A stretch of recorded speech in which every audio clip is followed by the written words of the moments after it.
소년부 예배에 온 여러분들을 주님의 이름으로 축복합니다. 이 시간 하나님께서 우리를 부르십니다. 우리 다 함께 몸과 마음과 정성을 다하여 하나님 앞에 예배합시다. 우리의 믿음을 사도신경으로 다 같이 고백하시겠습니다. 나는 전능하신 아버지 하나님, 천지의 창조주를 믿습니다. 나는 그의 유일하신 아들, 우리 주 예수 그리스도를 믿습니다. 그는 성령으로 잉태되어 동정녀 마리아에게서 나시고 본디오 빌라도에게 고난을 받아 십자가에 못 박혀 죽으시고 장사된 지 사흘 만에 죽은 자 가운데서 다시 살아나셨으며 하늘에 오르시어 전능하신 아버지 하나님 우편에 앉아 계시다가 거기로부터 살아있는 자와 죽은 자를 심판하러 오십니다. 나는 성령을 믿으며 거룩한 공교회와 성도의 교제와 죄를 용서받는 것과 몸의 부활과 영생을 믿습니다. 아멘. 감사와 기쁨으로 우리 함께 찬양하시겠습니다.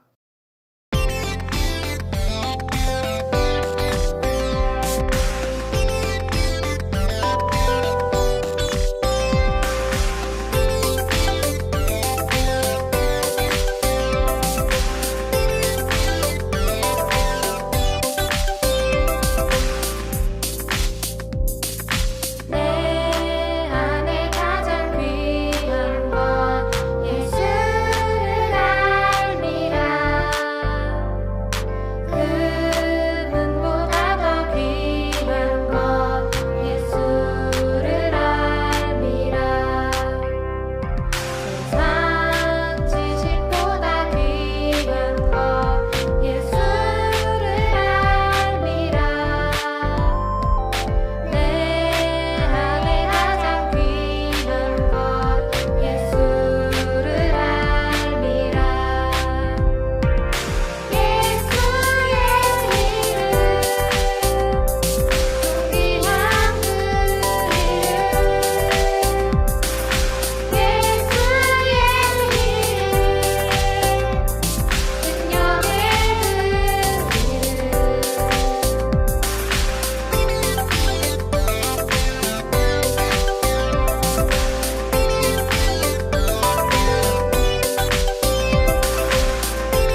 우리의 마음을 모아 하나님께 기도하시겠습니다.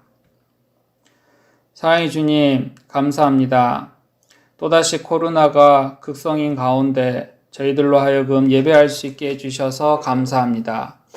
비록 교회에 함께 모여 예배하지는 못하지만 하나님 앞에 간절히 기도함으로 다시 모여서 예배할 수 있는 그날을 희망하게 하시니 감사합니다. 이 믿음이 더욱 견고해지는 우리 소년부 되게 하여 주옵소서. 점점 날씨가 추워지고 있습니다. 저희 소년부 친구들의 건강을 지켜주시고 또 새학기가 되면 새 희망으로 가득히 채워주시는 하나님의 은혜를 기대하는 우리 모든 소년부 되게 하여 주옵소서. 코로나 때문에 참 힘든 시간을 보내다가 함께 모인 친구들도 있습니다. 하나님, 우리 신영주교회 소년부 친구들 코로나로 인하여 더 이상 힘들지 않도록 고통당하지 않도록 하나님 은혜 베풀어 주시기를 원합니다. 하나님의 크신 은혜로 다 함께 모여서 예배하는 그날을 소망하게 하시고 더욱더 예배함에 간절함이 있게 하여 주옵소서. 우리의 모든 예배를 통하여 영광을 받으시기에 합당하신 귀하신 주 예수님의 이름으로 기도합니다. 아멘.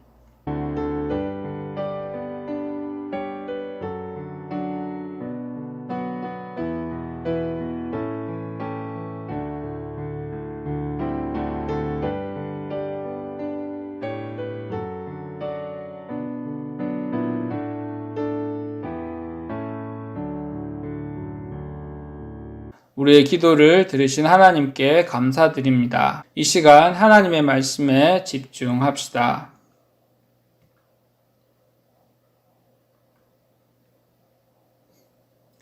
오늘 우리가 함께 나눌 말씀은 마가복음 2장 5절입니다. 우리 함께 합독하시겠습니다. 예수께서 그들의 믿음을 보시고 중풍병자에게 이르시되 작은 자야 내 죄 사함을 받았느니라 하시니. 다시 한번 합독하시겠습니다. 예수께서 그들의 믿음을 보시고 중풍병자에게 이르시되 작은 자야 내 죄 사함을 받았느니라 하시니. 아멘. 오늘 우리가 함께 나눌 말씀의 제목은 믿음, 친구와 예수님을 이어주는 다리입니다.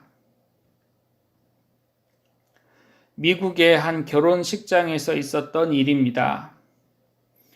군인이었던 신랑은 복무 중 사고로 인해 두 다리를 쓸 수 없게 되었습니다. 그래서 휠체어를 탄 채 결혼식을 하게 되었습니다. 대부분의 순서가 끝날 무렵 갑자기 신랑의 양옆으로 친구 2명이 등장했습니다. 그들은 움직일 수 없는 신랑의 발에 구두를 신기고 신랑의 두 다리를 각각 그들의 왼쪽, 오른쪽 다리에 이어 맸습니다. 그리고 두 친구는 신랑의 양팔을 붙잡고 그를 번쩍 들어 올렸습니다. 친구의 도움으로 신랑이 일어서게 된 것입니다. 하객들은 엄청난 박수와 함께 환호성을 질렀고 신부는 듬직하게 서 있는 신랑에게 다가가 행복한 눈물을 흘렸습니다. 두 친구는 결혼식이 끝날 때까지 신랑의 두 다리가 되어 주었습니다. 그들의 사랑과 우정은 전 세계 많은 사람들에게 감동을 주었습니다. 오늘 말씀에도 5명의 친구가 등장합니다. 그들은 매우 친하고 우정이 깊었습니다. 그러던 어느 날 한 친구가 그만 병에 걸리고 말았습니다. 온몸이 마비되어 움직일 수 없는 중풍이라는 병이었습니다. 병으로 그의 삶은 매우 고달파졌습니다. 스스로 움직일 수도 없을 뿐더러 다른 사람에게는 죄인 취급을 받으며 따돌림을 당하게 되었습니다. 당시 이스라엘 사람들은 병이 하나님께 죄를 지어 생긴 것이라고 생각했기 때문입니다. 그래서 병자들을 상대하지도 않고 멀리했습니다. 혼자가 된 중풍병자는 자신에게 닥친 어려움을 해결할 수 있는 힘도 대신 해결해 주는 사람도 없었습니다. 많은 사람이 중풍에 걸린 나를 죄인 취급하며 따돌리는구나. 하나님께서 날 버리셨구나. 하지만 중풍병자의 친구들은 힘들어하는 그를 그냥 내버려 두지 않았습니다. 사람들이 조롱하고 저주하는 중풍병자와 함께 했습니다. 때로 친구들은 중풍병자의 죄가 옮겨 붙을 것이라는 사람들의 모욕과 저주를 들었을런지도 모릅니다. 그래도 그들은 끝까지 아픈 친구의 곁을 지켰습니다. 그러던 어느 날 내 친구는 예수님의 이름을 듣게 되었습니다. 사람들의 병을 고쳐주신 예수님이 자신들의 마을인 가버나움에 찾아오신다는 소식이었습니다. 내 친구는 그 길로 중풍병자인 친구를 찾아갔습니다. 너 그 소식 들었어? 예수님이 우리 마을에 오신대. 너도 예수님을 만나면 병을 고칠 수 있을 거야. 예수님이 누군데? 못 고치는 병이 없으시는 분이래. 지금 온 마을 사람들이 온통 그분 이야기를 하고 있어. 하지만 그 이야기를 들은 친구는 중풍병자는 이내 풀이 죽었습니다. 나는 혼자서는 꼼짝도 할 수 없어. 걱정 마. 우리가 있잖아. 친구들은 중풍병자가 누운 등것을 메고 예수님을 찾아갔습니다. 예수님이 계신 집에는 이미 많은 사람들이 문 앞까지 북적거렸습니다. 이대로라면 예수님을 못 만날 수도 있겠다는 생각이 들었습니다. 그래서 친구들은 머리를 맞대었습니다. 그리고 고민 끝에 한 가지 방법을 생각해내었습니다. 그것은 바로 지붕을 뚫는 것이었습니다. 내 친구는 예수님이 계신 집에 지붕으로 올라가 지붕을 뜯어 구멍을 낸 후 자신들이 메고 온 중풍병자 친구를 그 줄에 달아 내리기로 했습니다. 당시 이스라엘 사람들이 살던 집은 주로 진흙으로 만들어졌습니다. 지부의 경우에는 볏짚을 썼기도 했습니다. 그래서 매우 약했습니다. 그런 곳에 장정 4명이 중풍병자인 친구를 메고 올라갔습니다. 만약 여러분이 중풍병자라면 어떤 생각을 하게 될까요?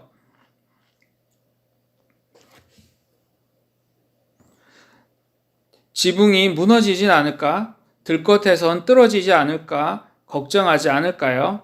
중풍병자뿐만 아니라 그를 메고 지붕에 올라가던 친구들도 마찬가지 고민을 했을 것입니다. 하지만 그들은 친구를 도와주어야 한다는 생각으로 그곳에 오르고 지붕을 뚫어 집안에 계신 예수님 앞에 중풍병자 친구를 내려놓았습니다. 친구들이 이렇게까지 한 이유는 무엇이었을까요?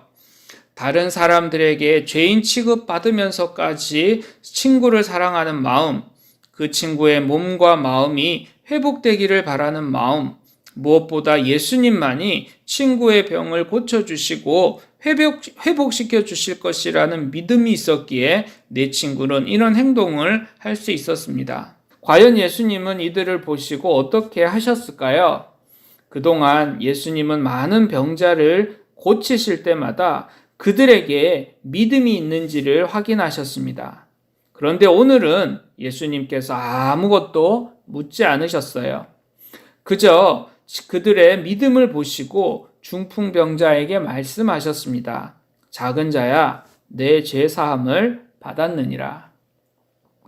예수님은 혼자서는 움직일 수 없는 중풍병자를 예수님께로 데리고 온 친구들의 믿음을 보시고 중풍병자를 고쳐주셨습니다. 예수님이라면 반드시 병을 고쳐주실 것이라는 믿음으로 예수님에게 중풍병자를 데려온 그들의 모습을 예수님께서 귀하게 여기셨기 때문입니다. 여러분은 몸과 마음이 힘들고 외로울 때 친구들의 도움을 받아 어려움을 이겨낸 적이 있나요? 예수님은 여러분의 어려움을 함께 이겨낼 친구들을 우리에게 보내주셨어요. 그리고 우리에게 어려움을 겪는 친구를 도와주라고 말씀하고 계십니다. 오늘 말씀 속 내 친구처럼 우리는 먼저 스스로 예수님에게 나아가지 못하는 친구들을 인도해 주어야 합니다. 친구들을 어떻게 예수님에게 인도할 수 있을까요? 무조건 교회에 데려오기만 하면 될까요? 먼저 그 친구의 이야기를 잘 들어주고 잘할 수 있을 것이라고 격려해 주어야 합니다. 그리고 무엇보다 가장 중요한 것은 그 친구를 위해 하나님께 기도하는 거예요. 친구의 고민을 자세히 듣고 마음을 나눠주는 것도 중요하지만 실제로 그것을 해결해 주실 수 있는 예수님께, 하나님께 기도하는 것이 가장 중요합니다. 몸이 아픈 친구, 마음이 아픈 친구들이 우리 곁에 있다면 이렇게 기도해 주세요. 하나님, 제 친구가 많이 아픕니다. 제가 마음이 아픈 친구의 이야기를 들어줄 수 있고 몸이 아픈 친구를 도와줄 수는 있지만 그 병을 고쳐주실 분은 오직 예수님입니다. 믿음으로 기도하오니 그 친구를 고쳐주세요. 내 친구의 믿음을 보시고 중풍병자를 고쳐주신 예수님은 마찬가지로 친구를 향한 우리의 기도를 반드시 들어주십니다. 그리고 우리의 믿음을 보시고 아픈 친구를 고쳐주십니다. 오늘 말씀을 기억하며 믿음으로 친구를 도와주는 우리 믿음의 소년부 되시기를 주님의 이름으로 축복합니다. 이 시간 광고에 집중합시다. 오늘은 성령 강림 후 22번째 주일입니다. 잠언 성경 읽기를 하고 있습니다. 이번 주에 잠언을 다 읽을 수 있습니다. 성경을 읽는 것에서 그치지 않고 말씀대로 삶으로 실천하는 우리 소년부가 되었으면 좋겠습니다. 어린이 제자 훈련이 진행되고 있습니다. 많은 참여와 기도를 부탁드립니다. 코로나 극복을 위해 수고하는 모든 분들과 코로나로 인해 고통당하는 모든 분들을 위해 기도하는 우리 소년부가 되기 원합니다. 예수님께서 가르쳐 주신 기도를 우리 다 함께 하시겠습니다. 우리 아버지의 이름을 거룩하게 하시며 아버지의 나라가 오게 하시며 아버지의 뜻이 하늘에서와 같이 땅에서도 이루어지게 하소서.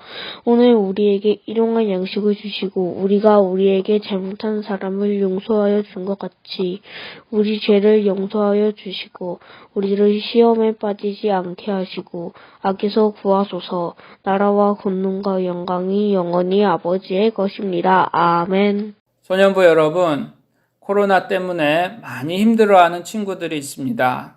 그 친구들을 우리가 위로해주고 도와줄 수는 있지만 코로나의 병을 고칠 수는 없습니다. 우리의 기도를 들으시고 우리를 고쳐주실 예수님께 이번 한 주간 믿음으로 기도하는 우리 소년부가 되었으면 좋겠습니다. 믿음으로 기도하는 우리 소년부가 되기를 주님의 이름으로 축복합니다. 소년부 여러분, 우리 모두 다시 건강하게 교회에서 만날 때까지 안녕.